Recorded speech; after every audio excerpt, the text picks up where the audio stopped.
ɲɛmaaba ye uti kalo tile 14 san 2024 aw bisimila Mali kunnafoni jabarani kan bamanankan kunnafoni kɛnɛ kan.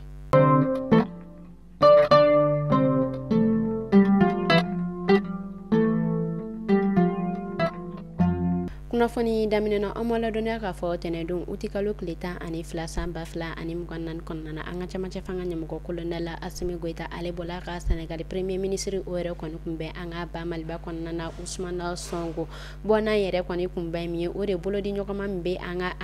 o de bolodi ɲɔgɔnma min bɛ Sénégal ale ni an ka ba Maliba ni ɲɔgɔn cɛ o tɔ bɛ se ka sinsin cogoya min na a lasigili o yɛrɛ kɔni kɔfɛ Ousmane Sonko a yɛrɛ kɔni a ka kuma o yɛrɛ kɔni daminɛ ni foli bila ani tasi bila ye ka ɲɛsin an ka ba Maliba ma ka kɛrɛnkɛrɛnnenya ni binganni wale min o yɛrɛ kɔni kɛla an ka ba Maliba ale kɔrɔyan fan fɛ kɛrɛnkɛrɛnnenya la Tizawatène a ye foli bila kɛ ani tasi bila kɛ ka ɲɛsin an ka fanga tigilamɔgɔw ma u ka jamana ɲɛmɔgɔ ale tɔgɔ la Bassirou Diomaye Faye o tɛmɛnen kɔfɛ a ka kumaw kɔnɔna na a y'a yira k'a fɔ ko an ka ba Maliba Niger ale ni Burkina Faso ko olu bɛɛ ye jamana kelen ko jamana minnu nɔ ko jamana minnu kan ka bonya kosɛbɛ ko o hukumu de kɔni kɔnɔna na ko a yɛrɛ kɔni tɛna jiginna o yɛrɛ kɔni bi ba Maliba a yɛrɛ kɔni kan ka sababuya kɛ u ye yɛrɛma hɔrɔnya min ta u ka jɛkulu min siganti ni ale bɛ wele ko AES ko u yɛrɛ kɔni tɛna jalaki bi Mali kan ko u yɛrɛ kɔni bɛ ba Maliba a bonya o kɔnɔna na ko o yɛrɛ fɛnɛ kɔni tɛmɛnen kɔfɛ ko u yɛrɛ kɔni bɛ wuli ka jɔ o yɛrɛ kɔni kɛ walasa banbagaciw olu yɛrɛ kɔni tɛ se ka na binganni wale o yɛrɛ kɔni kɛ an ka ba Maliba kɔnɔna na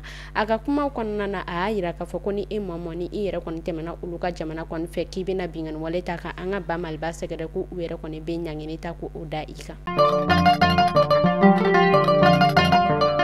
Kunu tarata don uti kalo tile 12 san 2024 kɔnɔna na fɛn min yɛrɛ kɔni ye polisiw ka ɲɛmaaba ye ni a bɛ wele ko Sulaimani Traoré ale yɛrɛ kɔni bɔla ka kumakan dɔw ko olu yɛrɛ kɔni bila ka ɲɛsin commissariat damadɔ o yɛrɛ kɔni ma i n'a fɔ fɛn min yɛrɛ kɔni ye Torokɔrɔbugu Yirimajɔ Sogoniko ani ACI 2000 ani fɛn min yɛrɛ kɔni ye Bulukasobugu ye ani quartier damadɔ a bɔla ka kumakan ye ɲɛsin olu ma ka sababuya kɛ olu commissariat ma o yɛrɛ kɔni ye wuli ka jɔ kɛ tile 3 o yɛrɛ kɔni kɔnɔna na ka daminɛ uti kalo tile 11 na uti kalo tile 12 fo ka taa se uti kalo tile 13 ma ko o tigɛ da banbagaci dɔw olu yɛrɛ kɔni kan banbagaci minnu yɛrɛ ni a yirala k'a sɔrɔ k'a fɔ ko maramafɛn dɔw kun bɛ a dɔw bolo dɔw yɛrɛ kɔni sɔrɔla k'a fɔ ko bolimafɛn dɔw yɛrɛ kɔni kun bɛ olu bolo u yɛrɛ kɔni bɛ fanga tigilamɔgɔw ka bolo kan an bɛ wagati min na i n'a fɔ sisan nɔ fɛn min yɛrɛ kɔni ye polisiw ka directeur a ɲɛmaaba ye ale yɛrɛ kɔni bɔla ka foli bila ani tasi bila kɛ ka ɲɛsin ni commissariat damadɔ in ma u ka wuli ka jɔ la.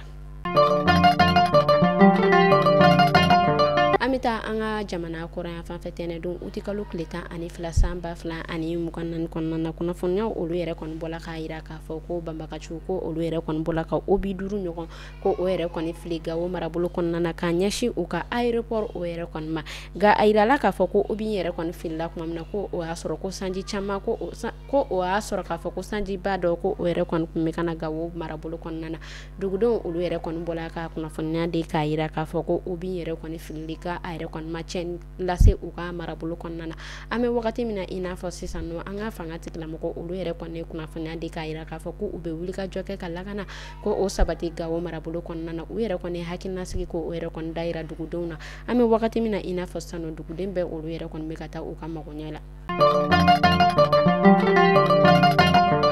Uti kalo tile 12 san 2024 o ye don sugantilen don min ni an bɛ ale wele ko journée internationale de la jeunesse o baaraw olu yɛrɛ kɔni waliyala kosɛbɛ an ka ba Maliba kɔnɔna na tɛnɛn don ɲinɛta o yɛrɛ kɔni sigila kumakan min kan o de ye walasa sifinnakaw olu bɛ se ka wulikajɔ minnu kɛ ka binganni walikɛlaw ka olu kɛlɛ ka bɔ an ka ba Maliba kɔnɔna na.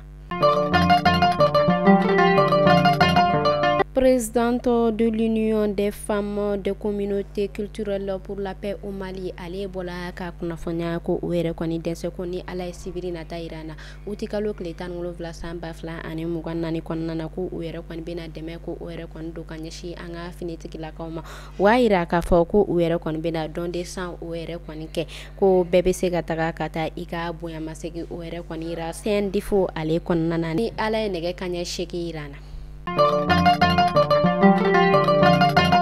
An bɛ bɛ taa kankabakaw olu fɛ yen nɔ a yirala k'a fɔ kunu tarata don uti kalo tile 13 san 2024 kɔnɔna na olu yɛrɛ kɔni ye don dɔ ko o yɛrɛ kɔni dogoda ko o yɛrɛ kɔni kɛ kuranɛ kalan in u ka marabolo kɔnɔna na kuranɛ kalan in o yɛrɛ kɔni bɛ ka kɛ kun min kama o de ye walasa lakana o bɛ se ka sabati an ka ba Maliba kɔnɔna na.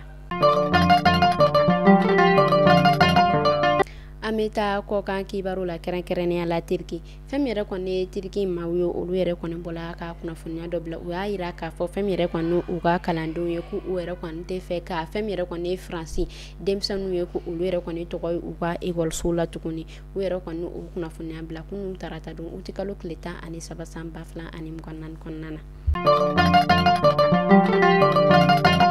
An bɛ taa Ugandakaw olu fɛ yen nɔ kɛrɛnkɛrɛnnenya la Kampala a yirala k'a fɔ ko maa 12 ɲɔgɔn kɔ ko olu yɛrɛ kɔni bɔnɛna u ni na décharge dɔ o yɛrɛ kɔni senfɛ Kampalakaw olu fɛ yen nɔ an bɛ Ala deli badane ma Ala k'o di u ni alisilamɛ bɛɛ lajɛlen ma ka an yɛrɛ ɲɛ k'an ta don kɔnɔ.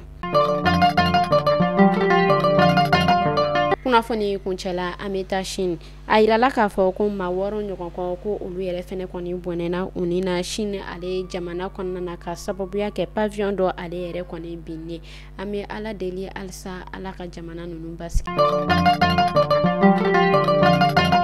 Ni ne kun bɛ dansigikɛ bi kunnafoni na an ka foli bɛ Ala lamɛnbagajɛkulu bɛɛ lajɛlen Mali kɔnɔ fɔ Mali kɔ kan aw kan bɛɛ sini ni Ala man ka jɔnya jɔ.